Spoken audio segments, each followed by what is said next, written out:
¿Pudieron ver la conferencia el otro día del hermano? Sí. Había unos problemitas de transmisión, Sí. ¿no? Pensé que era yo, pero... Trabaja. ¿Sí? Trabajaba a veces, pero muy imponente el testimonio, ¿no? Muy bien.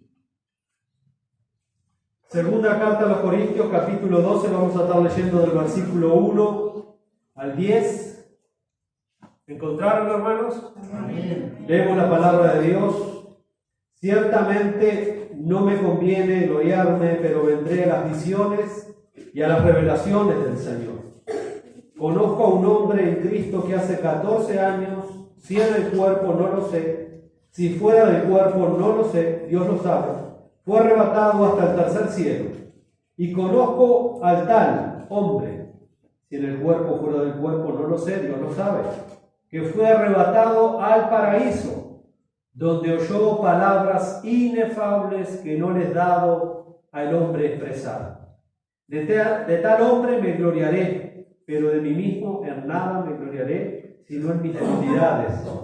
Sin embargo, si quisiera gloriarme, no sería insensato, porque diría la verdad, pero lo dejo para que nadie piense de mí más de lo que en mí ve u oye de mí, y para que la grandeza de las revelaciones no me exaltase desmedidamente, pues fue dado un aguijón en mi carne, un mensajero de Satanás que me abofetee, para que no me enaltezca sobremanera, respecto a lo cual 3 veces he rogado al Señor que lo quite de mí, y me ha dicho: bástate mi gracia, porque mi poder se perfecciona en la debilidad. Por tanto, de buena gana me gloriaré más bien en mis debilidades, para que repose sobre mí el poder de Cristo. Por lo cual, por amor a Cristo, me gozo en las debilidades, en las afrentas, en necesidades, en persecuciones, en angustias, porque cuando soy débil, entonces soy fuerte. Este es uno de los relatos más conmovedores y honestos del apóstol Pablo. Estamos, como alguien dijo, en lugar sagrado, por lo tanto hay que descalzarse, porque este es un pasaje muy profundo, hermano, que tiene muchísima enseñanza. No solamente lo tuvo para el apóstol Pablo, sino que lo ha tenido a lo largo de la historia para todos los creyentes. Yo sé que es un pasaje difícil, voy a hacer todo lo posible para exponerlo lo más sencillo que podamos, pero no es fácil, hermano, tratar con estos temas, pero es sumamente importante, porque nosotros estamos viendo que queremos crecer, queremos madurar, queremos conocer más a Dios, queremos salir de esta pesadumbre espiritual, de esta somnolencia espiritual, esta pereza espiritual. Queremos crecer, queremos madurar. Esa es la voluntad de Dios para la iglesia, esa es la voluntad de Dios para cada uno de nosotros: crecer, madurar. Pablo está contando una experiencia que él había tenido, una experiencia extraordinaria que realmente muy pocos la han tenido. ¿Por qué Pablo comienza a contar esta experiencia? Bueno, el motivo de esta segunda carta a los Corintios tiene 3 motivos centrales. En primer lugar, Pablo comienza diciéndole a los Corintios que él estaba contento con ellos porque se habían arrepentido. Pablo había escrito una carta anteriormente con dureza por situaciones que se habían gestado en esa iglesia, que no iban conforme a la voluntad de Dios, que no glorificaban a Dios, y los corintios se habían arrepentido, y Pablo les escribe entonces felicitándoles que se habían arrepentido de esa mala conducta. En segundo lugar, Pablo escribe esta carta para poner de sobreaviso los falsos apóstoles, los obreros fraudulentos, los enemigos de la cruz de Cristo, los falsos creyentes que también estaban en esa iglesia. Por eso Pablo dice que si alguno no tenía el Espíritu de Cristo, no es de él. Había muchos falsos maestros, por lo general esos falsos maestros eran judíos que se habían metido en las iglesias gentiles, y estos judíos no tenían nada que ver con el apóstol Pablo. El apóstol Pablo era un hombre que se jactaba en sus debilidades. El apóstol Pablo era un hombre que usted lo veía en persona y no daba ni 3 pesos por el apóstol Pablo. Pero los falsos maestros eran todo lo contrario. Los falsos maestros tenían una elocuencia extraordinaria a la hora de hablar, por lo tanto ellos cautivaban a sus oyentes con su oratoria. Y Pablo dice, yo no fui con demostración de palabras, sino con poder y demostración del Espíritu de Dios. Los falsos maestros se jactaban de las únicas y maravillosas experiencias místicas que ellos tenían. Lo que ellos habían vivido no lo habían vivido nadie, era pura mentira. Los falsos maestros querían impresionar. Y esos falsos maestros estaban boicoteando el trabajo que Pablo había hecho con los corintios. Entonces Pablo, para ponernos en contexto, mire cómo empieza allí en el capítulo 11, en el versículo 16, comienza diciendo, otra vez digo, que nadie me tenga por loco, o de otra manera recibidme como a loco para que yo también me gloríe un poquito. Porque los falsos maestros decían, no, pobre Pablo, ustedes han visto lo que es Pablo, no puede ni con las patas, pobre hombre, y todavía no sabe ni hablar delante de la gente. Todavía no les cobra a ustedes, porque cuanto más cobraba un maestro, era como que si más importante era, y Pablo decía, no, yo renuncié a ese derecho que tengo como apóstol, de cobrarles a ustedes. Yo tengo el derecho, pero yo renuncié. Entonces yo decía, ¿cómo un verdadero maestro de Dios, un siervo de Dios, no les va a cobrar a ustedes? No, Pablo está completamente errado, él no les cobraba. Y los corintios habían empezado a dudar del ministerio de Pablo. Dice, porque ustedes buscan que Dios hable por medio de mí. Bueno, si realmente este hombre es un verdadero siervo de Dios, ¿por qué anda siempre así este hombre? ¿Por qué siempre anda dolorido? ¿Por qué siempre anda amedrentado? ¿Por qué siempre anda acongojado? No era nada que ver con los falsos maestros. Y acá Pablo entonces dice, déjenme entonces para que yo también me gloríe un poquito. Lo que hablo no lo hablo según el Señor, sino como locura, con esta confianza de gloriarme. Puesto que muchos se glorían según la carne. ¿Quiénes se gloriaban según la carne? Y el falso maestro. Va a venir acá y le va a hablar de Cristo, un falso maestro. Le va a hablar de sus logros. Mi ministerio, porque yo fundé una iglesia, porque yo hago esto y porque yo esto. Eso es gloriarse en la carne. Eso es estar lleno de vanidad. Y es lo que el Señor le va a enseñar a Pablo. Pablo, yo te quiero usar. Pero Dios no usa gente soberbia, Dios no usa gente egocéntrica, Dios usa gente humilde, gente que realmente depende de Dios. Y Pablo tuvo que pasar por esa lección. Pero los falsos maestros, ellos se cantaban, eran ellos sobresalían, ellos eran el centro, se gloriaban, dice, en la carne, en sus experiencias personales. También yo me gloriaré, dice Pablo, porque de buena gana toleráis a los necios siendo vosotros cuerdos. ¿Quiénes eran los necios en el contexto? Los falsos apóstoles, los falsos maestros. Pues toleráis si alguno se esclaviza, si alguno devora, si alguno toma lo vuestro, si alguno se enaltece, si alguno os da bofetadas. Para vergüenza mía os lo digo, para eso fuimos demasiado débiles.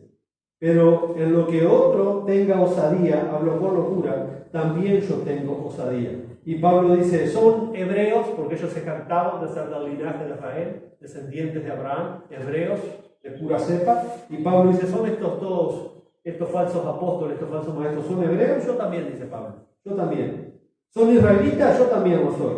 ¿Son descendientes de Abraham? Yo también. ¿Son ministros de Cristo? Como si estuviera loco, Pablo, dice Pablo, yo más, en trabajo, más abundante, en azote, sin número, en cárcel, más en peligro, de muerte muchas veces. Y Pablo empieza a contar todas las penurias, que ese era el sello de su apostolado, comparándose con los falsos maestros. Los falsos maestros no padecían nada por causa de Cristo. El falso maestro no quiere padecer nada por causa de Cristo.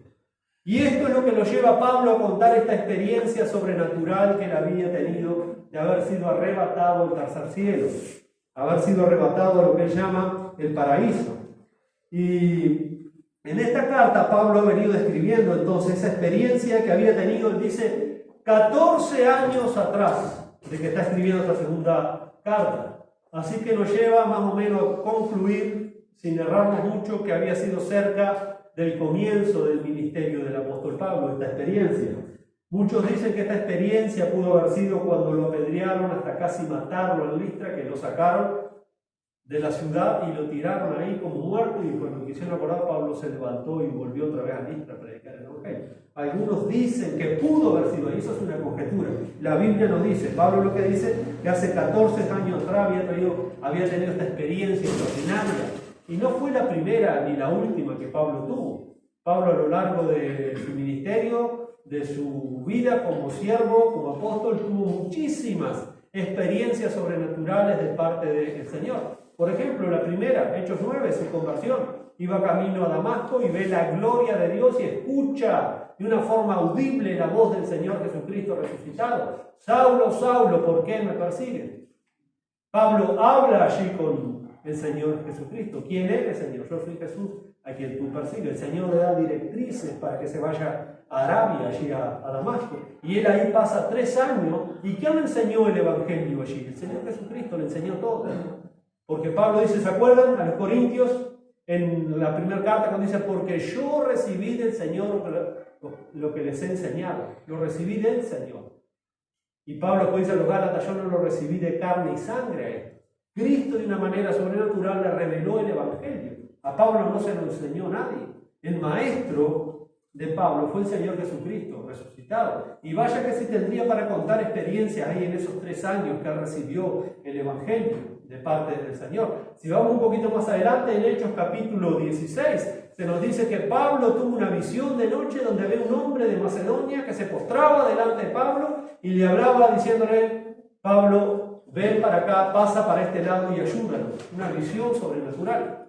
También anunciándole que tenía que ir a Macedonia a predicar el Evangelio. Si nos vamos un poquito más adelante, en Hechos 27, en el naufragio de Pablo, cuando iba prisionero a Roma a declarar ante César, cuando el barco se estaba despedazando, ya habían perdido toda esperanza de llegar vivos, y el otro día el apóstol Pablo se levanta, se despereza y dice, muchachos, no tengan miedo, y se estaban hundiendo todos.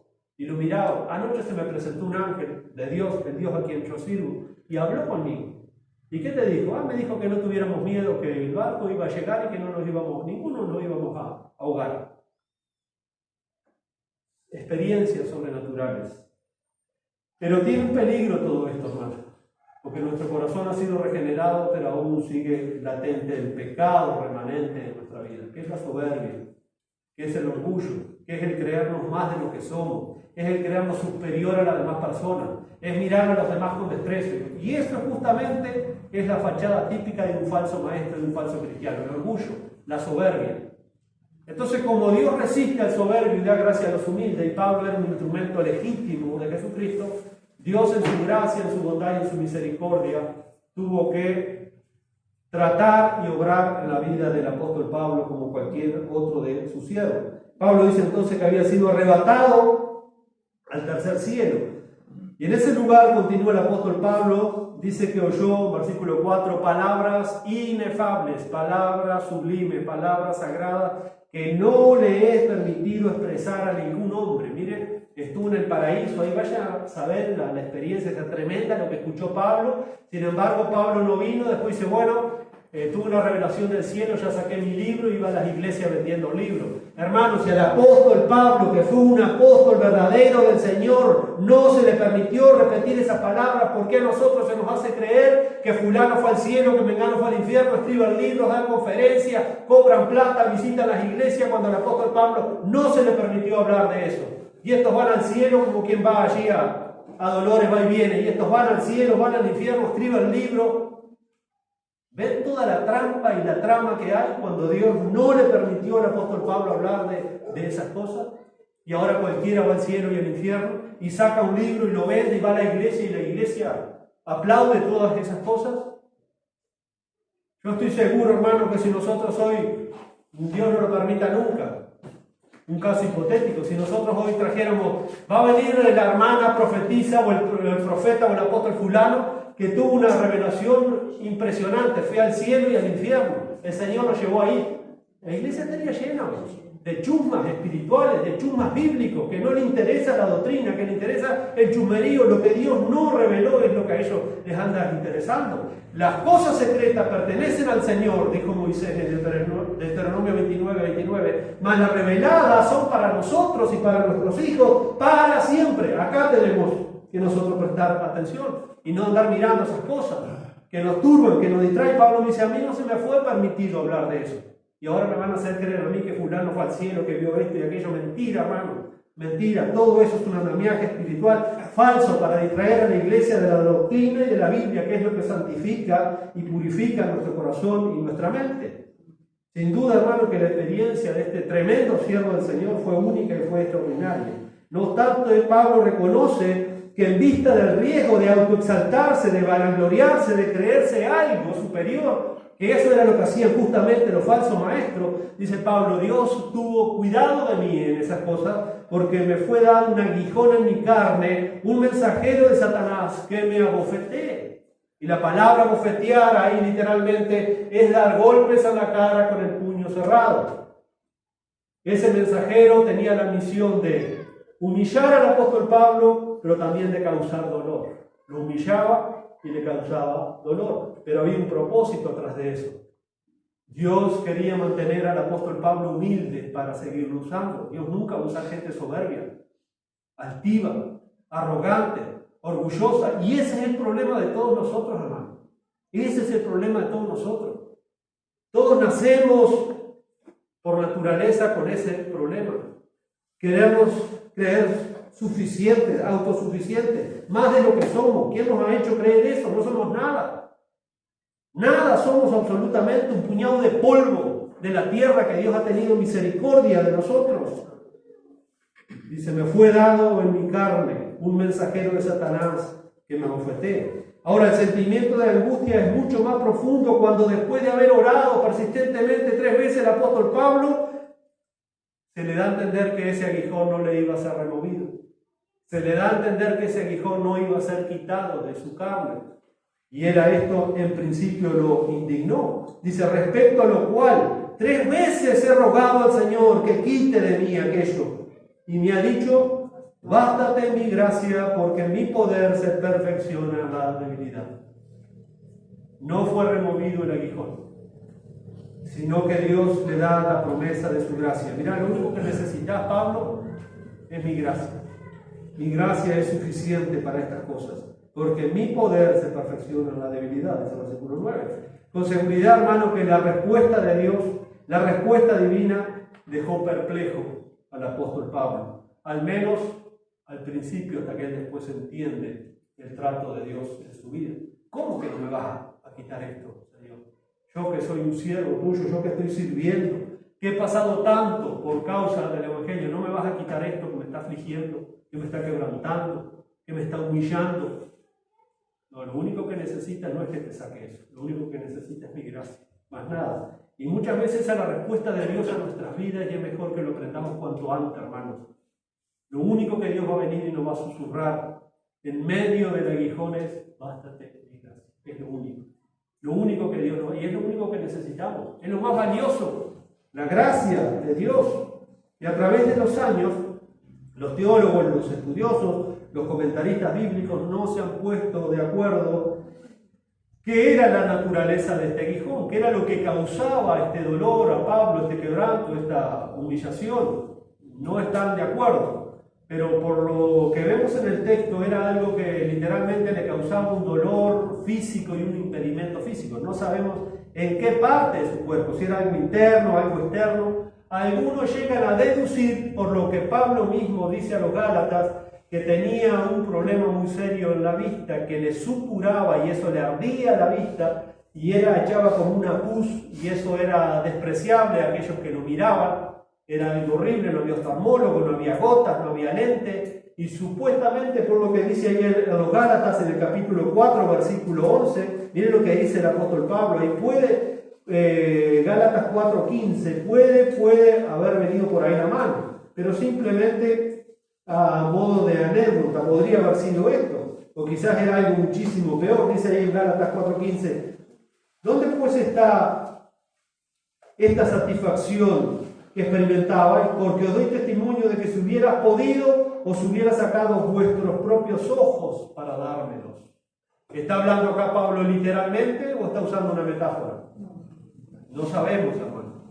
No sabemos si él está hablando literalmente, capaz tenía sin problema serio en la vista. Mire cómo se despide Pablo ahí en el capítulo 6, versículo 11, cuando él dice, mirad con cuán grandes letras os escribo de mi propia mano. Acá Pablo por lo general usaba un amanuense cuando escribía las cartas, las dictaba, pero acá era tan urgente y estaba tan enojado Pablo con los Gálatas cuando ellos se habían dejado hechizar por por los judaizantes, y Pablo se ve que escribió esta carta él solo. Por eso dice, mirá con cuán grandes letras escribo, esta carta la había escrito Pablo. Puede ser ahí que haga una alusión a su problema de la vista otra vez. ¿Está hablando acá Pablo literalmente o está hablando metafóricamente? Literalmente está escribiendo con letras grandes porque le costaba escribir, pero hacía un esfuerzo para escribir esa carta a los Gálatas. Bueno, pudo haber sido eso, no pudo haber sido eso.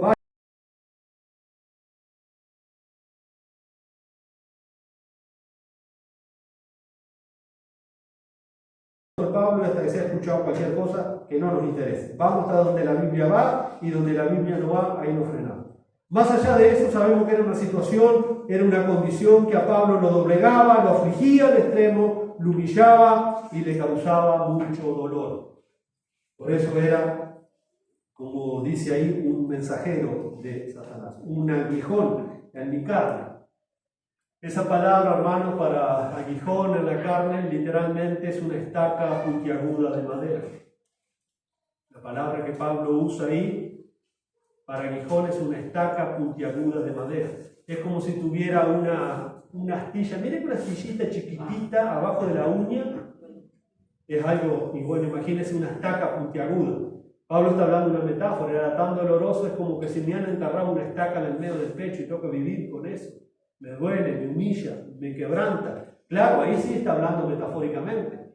Está hablando metafóricamente. Ese aguijón no era literalmente un pedazo de palo puntiagudo. Él dice que era tan doloroso como tener eso en su propio cuerpo. Por eso les digo que literalmente este quebranto del apóstol Pablo no era fácil. Por eso él había rogado al Señor, y el Señor en una le contestó. Diga que le contestó a la tercera vez, porque si Dios no le hubiera contestado la tercera vez, le puedo asegurar que Pablo hubiera orado 300 veces por eso. Hasta que Dios le dijo, bástate mi gracia, y le explica por qué, porque mi poder se perfecciona en la debilidad. Dios tuvo que tratar con el apóstol Pablo. No obstante, hermanos, todos nosotros que somos creyentes en el Señor, claramente nos podemos identificar con la experiencia del apóstol Pablo, no en la medida del apóstol Pablo, pero todos como creyentes, en algún momento de nuestra vida, estuvimos, estamos o estaremos experimentando un aguijón en nuestra carne. Un aguijón, pero es el propósito de Dios para nuestra propia vida. Y en cierto sentido, todos, hermanos, sin excepción, los cristianos, hemos experimentado, seguiremos experimentando algún tipo de ese quebranto, algún tipo de ese aguijón en nuestra propia vida. Eso que nos doblega, nos aflige, nos humilla, eso que nos punza, eso que nos incomoda, eso que no queremos en nuestra vida. Pero sin embargo Dios lo permite por un motivo puro, por un motivo santo, como lo vamos a ver. Eso nos estremece. Y lo que más nos frustra es que oramos y le pedimos a Dios y rogamos a Dios, y muchas veces el aguijón no es removido, como le pasó a Pablo. ¿Qué hacemos, hermano, cuando el aguijón no es removido? ¿A dónde vamos? Ya fuimos a Dios como creyentes y Dios nos dijo, bástate mi gracia. Bueno, justamente ahí está la respuesta. Cómo Dios nos ministra en esas situaciones que parece que no las soportamos más, que parece que se nos viene el mundo abajo, siendo hijos de Dios, siendo creyentes. Lo vemos claramente allí en el versículo 9 por la respuesta que el Señor le da. Bástate mi gracia, le responde el Señor a Pablo y también nos responde a todos nosotros. Bástate mi gracia. Esa es la respuesta de Dios. ¿Por qué? Porque la gracia de Dios es suficiente. La gracia de Dios es suficiente.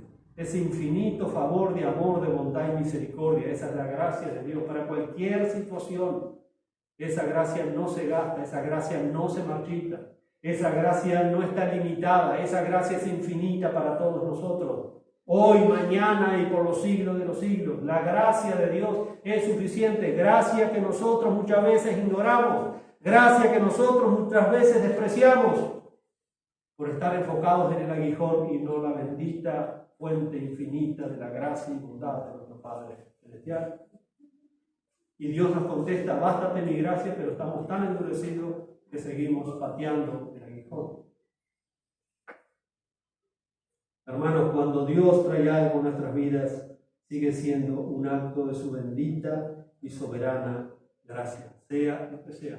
Cuando estamos a las manos de Dios Venga lo que venga, nuestras vidas sigue siendo un acto de su bendita gracia divina en nuestras vidas. Por gracias que Dios permite ese tipo de situaciones en nuestra vida, por gracias que Dios las envía, por gracias nos sostiene en medio de esas circunstancias difíciles, por gracia obra y usa ese aguijón para nuestro propio beneficio personal. Por gracia está formando la imagen de su Hijo Jesucristo en nuestra vida. Y eso es lo que a Dios le interesa, hermano. Dios no está interesado en cambiar situaciones personales, sino en cambiar corazones. Ahí está la diferencia. Por eso Dios muchas veces nos saca el aguijón de nuestra vida, porque a Dios no le importa tanto la situación. A Dios lo que le importa es cambiar los corazones. ¿Por qué? Porque Él está interesado en que la imagen de su Hijo Jesucristo se manifieste en nuestras vidas. Que maduremos, que crezcamos. ¿No dice Romanos 8:28? A los que aman a Dios, todas las cosas ayudan a bien. ¿Qué bien es ese? Bueno, en el contexto de Romanos 8:28 es la imagen de su Hijo Jesucristo. Ese es el bien supremo que Dios quiere para cada uno de nosotros. No es que vivamos como un zorzal, felices en este mundo. No, Cristo no murió para hacer feliz a ninguno de nosotros. Cristo murió para redimirnos y formar la imagen destrozada por el pecado de su Hijo Jesucristo. Y si eso no es importante para nosotros, entonces estamos en serio peligro. Estamos fuera de la voluntad de Dios, porque todo lo que sucede en nuestras vidas tiene el propósito de que Cristo sea glorificado en nuestras vidas, que Cristo sea vivificado en nuestras vidas, que Cristo se parezca cada vez en nuestra vida, que nosotros nos parezcamos más a Él. Y por lo tanto su gracia siempre es suficiente para ese propósito. De eso se trata el Evangelio, hermano, que es el anuncio de las buenas nuevas de salvación por pura gracia. La gracia es el regalo, el don de Dios inmerecido. En realidad toda la experiencia de salvación es un don de la gracia de Dios, porque ninguno de nosotros merecíamos esa salvación. Ninguno de nosotros, por más que la quisiera alcanzar, tenía méritos personales. La recibimos por gracia. Y eso es infinitamente maravilloso. Desde nuestra conversión inicial hasta la glorificación final, incluyendo nuestra santificación presente, es por gracia. Por gracia es que somos santificados. Y es lo que Dios estaba haciendo en la vida del apóstol Pablo para que no se envaneciera con esas experiencias que él había tenido. Lo estaba santificando por medio de un aguijón en su carne, por medio que lo humillaba y le causaba dolor. Esa es la razón por la que Dios a veces no remueve el aguijón, porque el medio y por medio de ese instrumento que está usando, Él está formando el carácter del Hijo de Dios en nosotros. Y eso es para todo, porque que yo sepa, ninguno de nosotros ha alcanzado ese estándar aún. Nadie puede decir, no, a mí no, porque yo soy igualito que Cristo. No, hermano, tú estás luchando con el pecado. El pecado te aporrea a veces. A veces anda con una soberbia que da miedo. A veces andas insoportable, que no hay quien te pueda hablar. A veces pareces un perro gruñendo en vez de hablar. Somos así los seres humanos. Y necesitamos ser manso y humilde como nuestro bendito Señor. Por lo menos yo le doy un trabajo bárbaro al Señor. Yo no sé ustedes. Pero yo le doy un trabajo bárbaro. En mí va a tener que trabajar mucho el Señor para parecerme un poquito más cada día al Señor Jesucristo. Hermanos, no somos ninguna carmelita descalza, ninguno de nosotros acá. Y estas cosas hay que decirlas claras, porque tenemos que ir de frente y ser contundentes y le damos mucho trabajo al Señor. A veces somos tan egocéntricos, ¿qué me importa a mí tu gracia, Señor? Yo quiero que me saques el aguijón. No. Hasta que no aprendamos a gozarnos, por eso Pablo dice, ahora me gozo. Pero hace un rato te estabas quejando y estabas pateando como loco. Pero después dice, ahora me gozo entonces en estas cosas. Porque hubo un trato de Dios con el apóstol Pablo y tiene que haber ese trato con nosotros. Que cuando nos da la chiripioica, ¿verdad? Que muy seguido, lamentablemente. Iglesias inmaduras, cristianos inmaduros, está lleno a las iglesias. No solamente en esta, hermano, cuando digo iglesias, estoy hablando en general. Iglesias que se han desenfocado del Evangelio, se han desenfocado de la gracia, que viven solamente para que no los toque ningún tipo de aguijón. Porque para ellos todo eso es una maldición. Y esas cosas redundan en bien muchas veces en nuestra vida, por más que no las entendamos. para manifestar el carácter de su Hijo Jesucristo. Esa es la voluntad de Dios para tu vida y para mi vida, que Cristo se vaya formando en nosotros. Por eso Pablo le decía a los Gálatas, ¿cómo sufro, hijitos, como una mujer que está con dolores de parto, hasta que Cristo sea formado en nosotros? Y esto es así, mis hermanos.